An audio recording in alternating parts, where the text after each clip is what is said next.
and rebuild the enthusiasm of the people with varying degrees of success.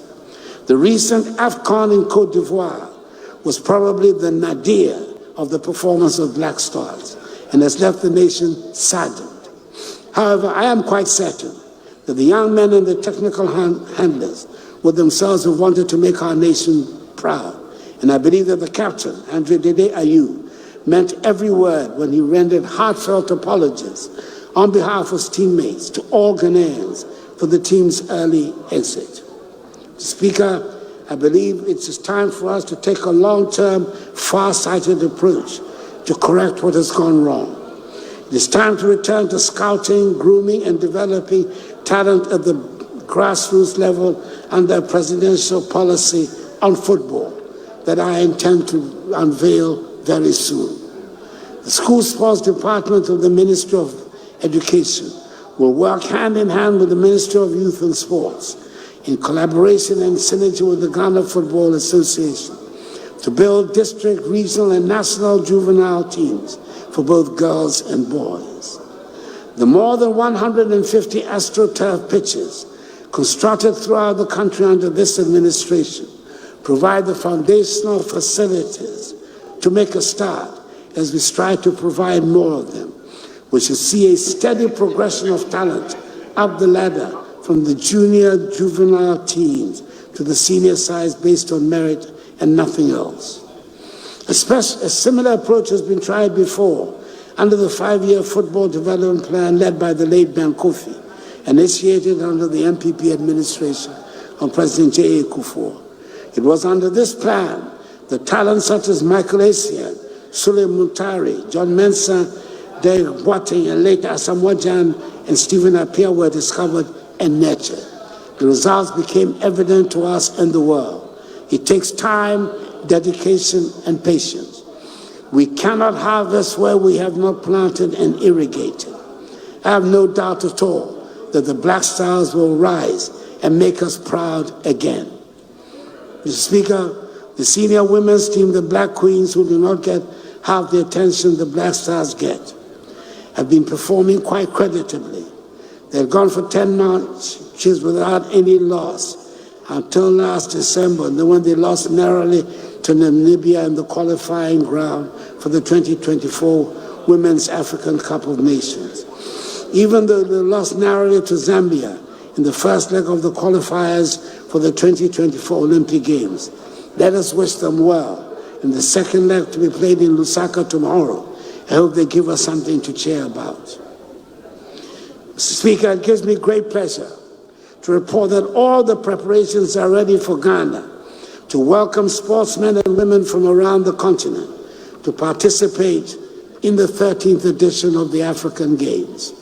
It seems incredible, but this is the first time that Ghana will be hosting these games. It has taken a lot of courage to have persisted with the decision to host the games, especially when our financial problem came in the midst of the preparations.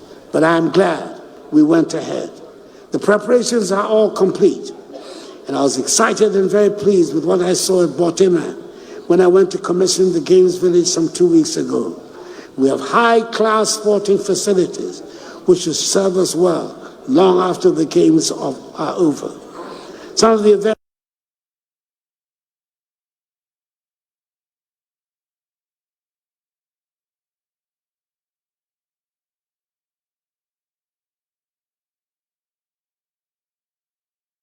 off, and now we face tomorrow with confidence.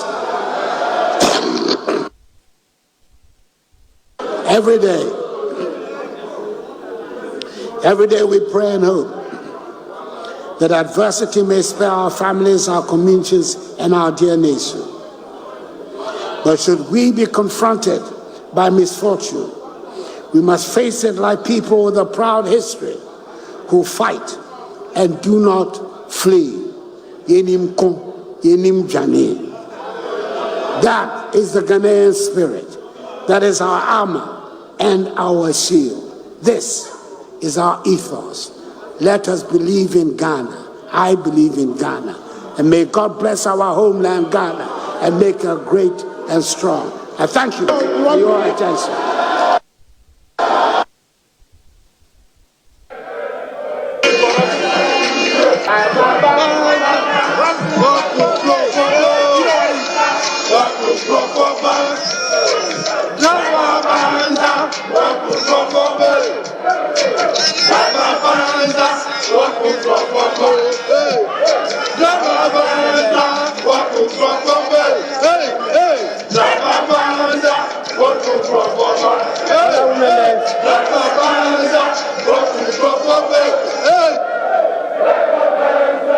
Honorable members, honorable members,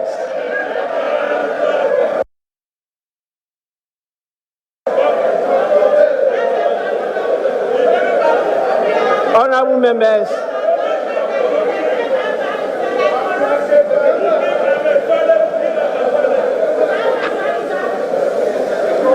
honorable members,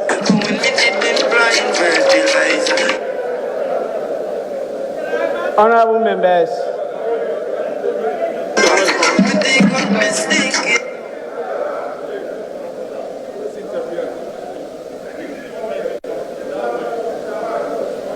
honorable members, I think it's proper and right for us to offer to our revered, distinguished guests for the delay in the commencement of today's proceedings. We have, and we owe it as a duty to let Ghanaians know and our audience why today there was a delay in the commencement of proceedings. And I would want to, on your behalf, also apologize to them for that delay. It was due to circumstances beyond our control. Honorable members, we were compelled to attend to some debilitating constraints to the House, and that kept us a few, I should say, an hour behind schedule, and I want to apologize for that delay. Honorable members,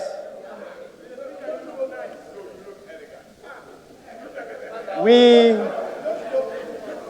also, in acknowledging the presence of the dignitaries here in the House, failed to mention some very important statesmen who are with us today. And it's proper that we acknowledge their presence. We have with us Dr. Hassan Ayariga,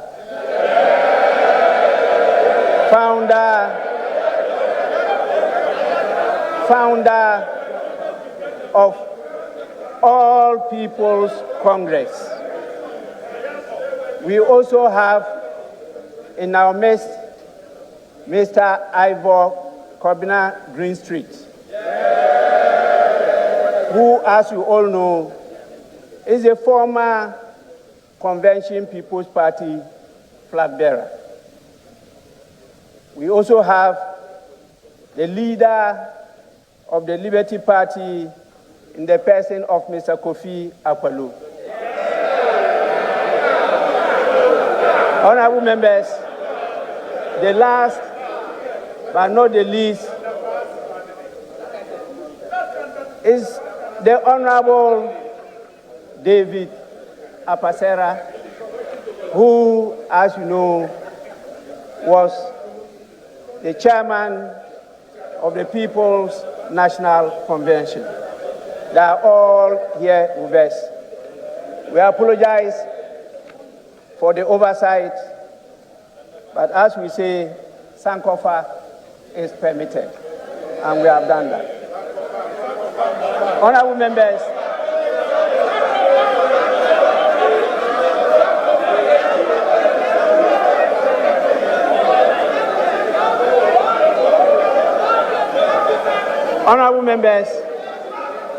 honorable members,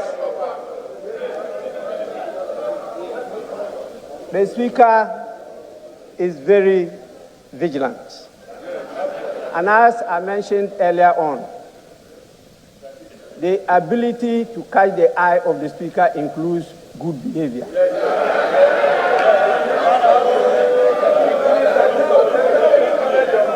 And if for 4 years you are here and you are not able to catch the eye of the Speaker, I'm sure the good people of your constituency will not accept you again. So please, kindly abide by the code of conduct which you yourselves approved here on the floor of the House. With this, I want to, in accordance with Standing Order 72-4, convey to His Excellency, the President, the gratitude of the House for the address. Honorable members, again, in accordance with the practice of this House, a formal communication will be forwarded to His Excellency the President after the House has thoroughly debated this address. I want to thank all of you for your cooperation, but to emphasize that Ghana is out. Actually, we are down, but not out. And Ghana will rise again.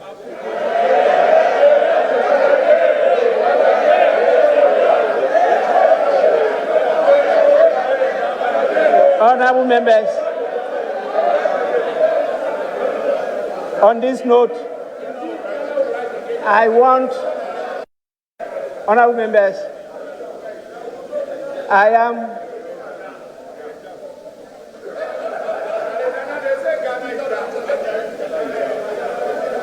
I want to call on the majority leader to indicate the nature of the business on the floor. I don't want to go direct to tell him that this is an indication for him to move for an adjournment of the sitting. I say I don't want to.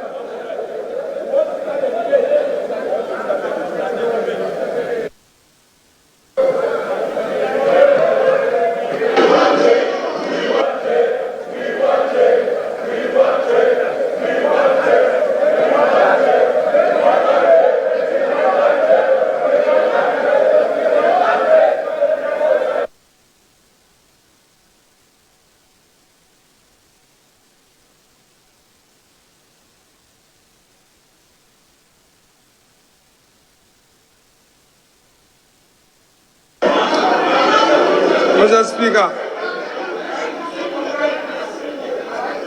thank you for the opportunity. Mr. Speaker, and considering the optimism with which Mr. President has spoken to the nation, and Mr. Speaker, you were right, and Mr. President himself acknowledged that considering the situation we find ourselves, we are down, but we rise again under the able leadership he is providing and the future which is assured. Mr. Speaker, we are, by the practice of this House, ready to debate Mr. President's message. Considering the situation we find ourselves as a country, Mr. Speaker, we are ready to debate this message now. However, Mr. Speaker, as has been the practice, members would want to prepare. And I noticed that the minority leader was jotting down a lot of notes. I need to remind him that I have with me the 2014, 2013, and the 2016 State of the Nation Address. And all of these were full of lamentations.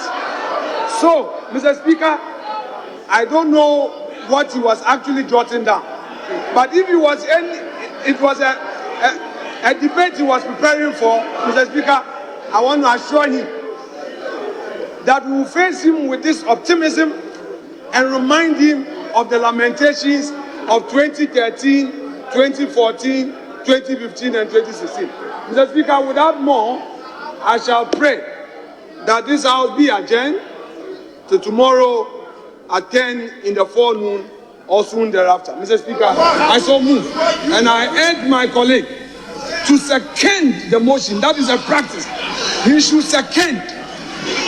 He should just second. Today is not for debate. Mr. Speaker.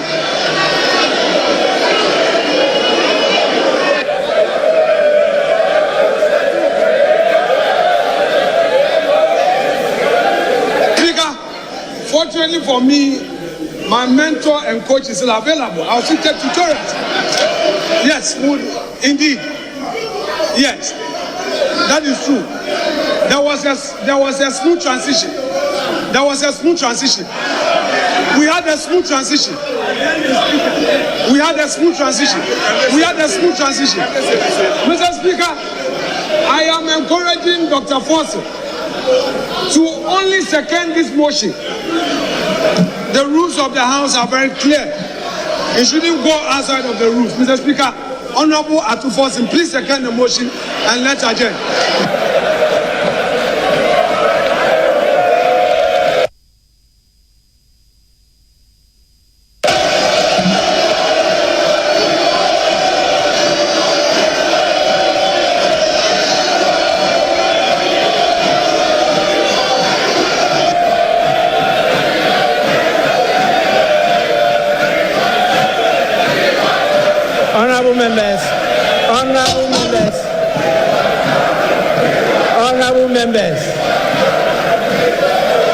Honorable members.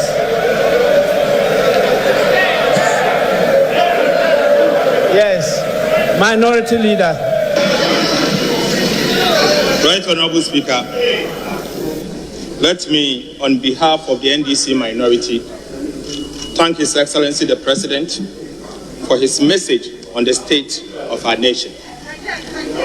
But Mr. Speaker, the unemployment situation in our country is at a critical point. Mr. Speaker, the Hansard will record me today. Mr. Speaker, the unemployment situation in our country is at a critical point.